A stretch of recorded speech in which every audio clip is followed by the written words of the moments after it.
안녕하십니까? 6월 23일 수요일 새벽 기도의 말씀을 전합니다. 하나님께서 오늘 우리에게 주시는 말씀은 잠언 28장 1절에서 18절까지의 말씀입니다. 잠언 28장 1절에서 18절까지의 말씀 제가 읽겠습니다. 악인은 쫓아오는 자가 없어도 도망하나 의인은 사자같이 담대하니라. 나라는 죄가 있으면 주관자가 많아져도 명철과 지식이 있는 사람으로 말미암아 장구하게 되느니라. 가난한 자를 학대하는 가난한 자는 곡식을 남기지 아니하는 포구 같으니라. 율법을 버린 자는 악인을 칭찬하나 율법을 지키는 자는 악인을 대적하느니라. 악인은 정의를 깨닫지 못하나 여호와를 찾는 자는 모든 것을 깨닫느니라. 가난하여도 성실하게 행하는 자는 부유하면서 굽게 행하는 자보다 나으니라. 율법을 지키는 자는 지혜로운 아들이요 음식을 탐하는 자와 사귀는 자는 아비를 욕되게 하는 자니라. 중한 별리로 자기 재산을 드리는 것은 가난한 사람을 불쌍히 여기는 자를 위해 그 재산을 저축하는 것이니라. 사람이 귀를 돌려 율법을 듣지 아니하면 그의 기도도 가증하니라. 정직한 자를 악한 길로 유인하는 자는 스스로 자기 함정에 빠져도 성실한 자는 복을 받느니라. 부자는 자기를 지혜롭게 여기나 가난해도 명철한 자는 자기를 살펴 아느니라. 의인이 득의하면 큰 영화가 있고 악인이 일어나면 사람이 숨느니라. 자기의 죄를 숨기는 자는 형통하지 못하나 죄를 자복하고 버리는 자는 불쌍히 여김을 받으리라. 항상 경외하는 자는 복되거니와 마음을 완악하게 하는 자는 재앙에 빠지리라. 가난한 백성을 압제하는 악한 관원은 부르짖는 사자와 줄인 곰 같으니라. 무지한 치리자는 포학을 크게 행하거니와 탐욕을 미워하는 자는 장수하리라. 사람의 피를 흘리는 자는 함정으로 달려갈 것이니 그를 막지 말지니라. 성실하게 행하는 자는 구원을 받을 것이나 굽은 길로 행하는 자는 곧 넘어지리라. 아멘.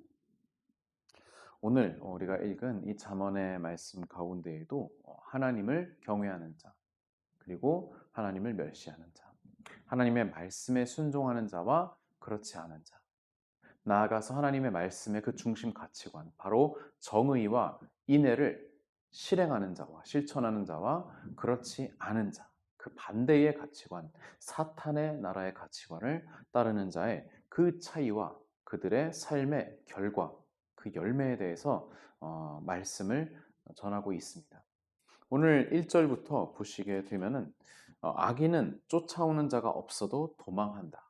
그러나 의인은 사자같이 담대하다고 말합니다. 이것은 악인은 결국에 그 행한 죄 때문에 우리가 도둑이 재발절인다고 이야기를 하지요. 결국 떳떳하지 못하게 일생을 살아가는 그러한 삶을 살게 될 것이다. 라고 그렇게 말하는 것이죠. 가인의 예를 우리가 알지 않습니까? 그가 동생의 목숨을 빼앗음으로 인하여서 결국 평생을 유리하며 방황하는 신세가 된 것이 어떻게 보면 이러한 말씀을 드러내는 것과 같죠. 그러나 의인은 사자같이 담대하다라고 그렇게 말하고 있습니다. 2절 나라는 죄가 있으면 주관자가 많아져도 명철과 지식이 있는 사람으로 말미암아 장구하게 된다. 나라가 죄가 있다. 이것은 다르게 풀이하면은 나라에 반란이 일어난다라고 그렇게 해석을 한다고 합니다. 그럴 때 이제 주관자가 많아짐으로 인하여서 나라에 반란이 일어나는 그러한 상황인데 명철과 지식이 있는 사람이 있다고 한다면은 그 나라는 장구하게 된다. 오랫동안 존속하게 된다라고 하는 그러한 흥망성쇠를 이야기하고 있습니다. 가난한 자를 학대하는 가난한 자는 곡식을 남기지 아니하는 포구 같다라고 그렇게 말하고 있습니다. 여러분, 가난한 자가 왜 가난한 자를 학대할까요? 우리가 얼핏 들었을 때는 이해가 가지 않지만 그러나 사실 어떻게 보면은 이것이 우리가 사는 그 세상사와 정말 통찰력 있게 이 세상사를 분석하고 통찰한 그러한 문장이 아니겠습니까? 여러분, 부유한 자들이 가난한 자를 압제합니다. 그러나 부유한 자들이 늘상 쓰는 방법 중에 하나가 가난한 자들끼리 서로 싸우게 하는 것이죠. 그렇게 함으로써 부유한 자들은 서로 스스로의 그런 권리를 아주 편하게 지켜나가는 그러한 사회적인 모순이 발생하게 됩니다. 그렇기 때문에 우리가 가난한 자가 다른 가난한 자를 학대한다. 마치 만 달란트 를 빚진 자가, 그것을 감면받은 자가, 탕감받은 자가 이제 백데나리온 빚진 자를 이렇게 학대하는 그러한 예수님의 비유의 말씀이 생각나죠. 그러한 자는 곡식을 남기지 않은 폭우, 가장 커다란 재앙과도 같다. 아무것도 먹을 것이 없는 그러한 최악의 재앙과도 같다라고 그렇게 말하고 있습니다. 4절, 율법을 버린 자는 악인을 칭찬하나 율법을 지키는 자는 악인을 대적한다. 하나님의 말씀, 하나님의 율법을 중히 여기는 그 자와 그렇지 않은 자의 차이를 이야기하고 있죠. 5절, 악인은 정의를 깨닫지 못하나 여호와를 찾는 자는 모든 것을 깨닫느니라. 모든 것을 깨닫는다. 물론 뭐 세상의 모든 지식에 능통하게 된다라고 하는 것은 아니겠지만 그 앞에 절에 문맥에 이제 단서가 있죠. 정의를 깨닫지 못한다. 하나님의 말씀에 그 가치관의 중심에 있는 것이 바로 하나님의 정의, 공의의 말씀이지요. 악인은 정의를 깨닫지 못합니다. 그러나 하나님을 찾는 자, 하나님을 따르는 자는 모든 것, 바로 정의를, 하나님의 정의를 깨닫고 그것에 눈을 뜨게 된다는 것입니다. 6절, 가난하여도 성실하게 행하는 자는 부유하면서 굽게 행하는 자보다 낫다.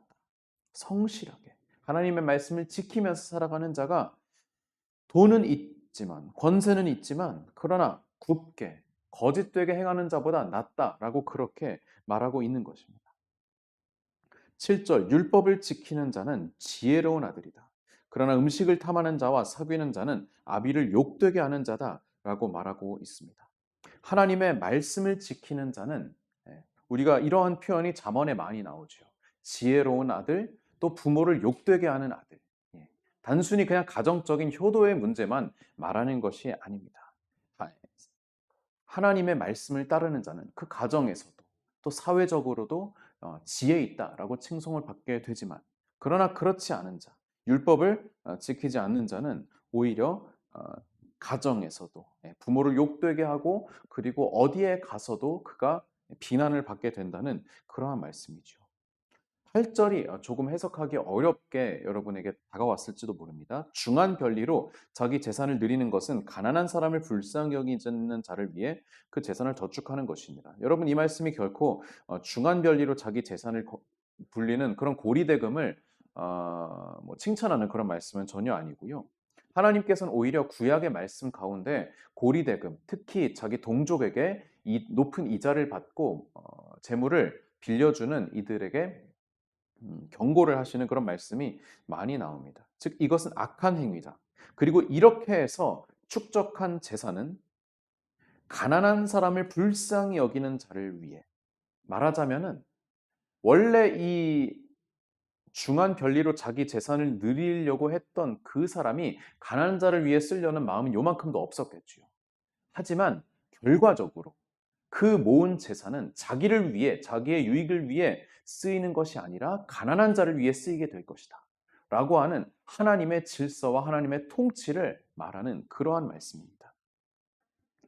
9절, 사람이 귀를 돌려 율법을 듣지 아니하면 그의 기도도 가증하니라. 위선을 말하는 것입니다. 하나님의 말씀을 듣지 아니하는 자, 하나님의 말씀을 들을 생각이 없는 자, 그 사람이 아무리 겉보기에 멋진 그런 기도를 드린다 하더라도 하나님께서 그 기도에 귀를 기울이지 아니하신다. 구약에서도 또 예수님의 말씀에서도 굉장히 많이 반복되는 그러한 내용이지요. 10절, 정직한 자를 악한 길로 유인하는 자는 스스로 자기 함정에 빠져도 성실한 자는 복을 받느니라.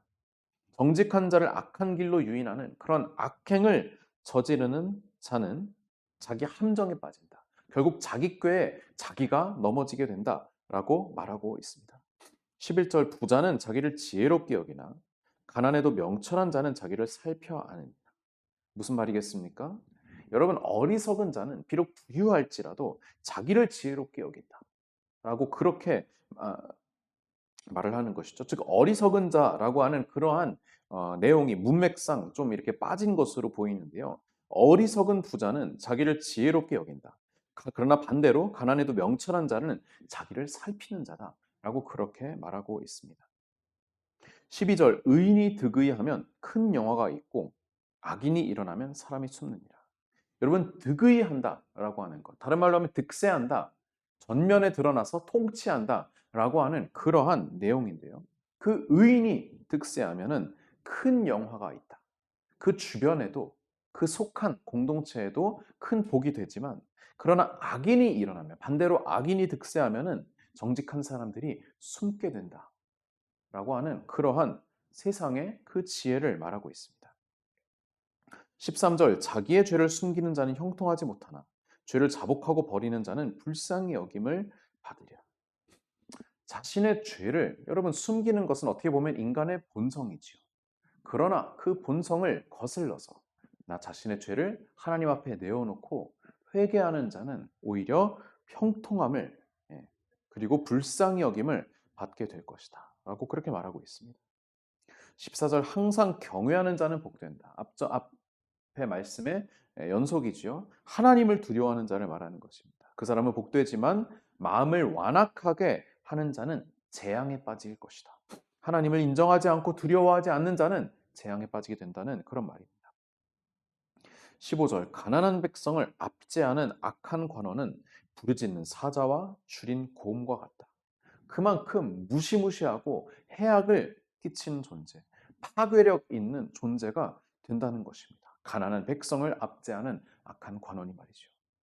16절 마찬가지로 무지한 치리자는 포학을 크게 행한다. 그러나 탐욕을 미워하는 자는 장수하게 된다. 하나님의 나라의 그 법칙에 있어서는 무지한 치리자, 권력은 있지만 그러나 무지한, 이건 멍청하다, 무식하다라는 뜻이 아니라 하나님을 두려워하지 않는다라고 하는 그러한 치리자를 말하는 것이죠. 그 자는 포악을 행하지만 탐욕을 미워하는 자, 하나님께서 미워하신 것을 나 또한 미워하는 바로 그러한 사람은 오히려 장수하게 될 것이다 라고 말하고 있습니다. 사람의 피를 흘린 자는 함정으로 달려갈 것이니 그를 막지 말지니라. 좀 전에 살펴본 말씀과 같이 악인이 스스로의 꾀에 빠지는 것이죠. 사람의 피를 흘린 자, 다른 사람에게 상처를 입히고 해악을 끼치고 억울한 일을 생산해내는 그러한 악한 자는 결국 자신의 삶이 함정으로 달려 들어가는 자기 무덤을 파는 그러한 삶이 될 것이다. 그를 막지 말아라. 어차피 망하게 될 인생이다. 라고 그렇게 말하고 있습니다.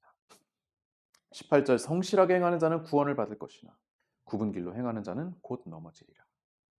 이 말씀 역시 성실하게 의롭게 행하는 자는 구원을 받게 되겠지만 그러나 굽은 길로 악한 길로 걸어가는 자는 넘어질 것을 말하고 있습니다.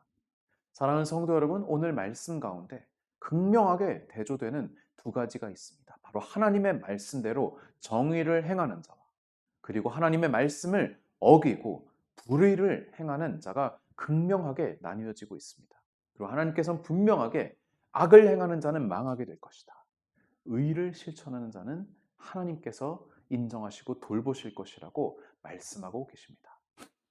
우리 또한 우리가 살아가는 이 세상 가운데 정의와 공의가 올바르게 집행될 것을 위해 기도하며 나 자신도 나 스스로도 하나님의 말씀을 따르며 하나님께 순종하는 그러한 삶, 의로움을 따르는 그러한 삶을 살아갈 수 있도록 나 스스로를 살피며 내 죄를 돌이켜보며 그렇게 오늘 하루를 보내시기를 주님의 이름으로 축원드립니다. 기도하시겠습니다.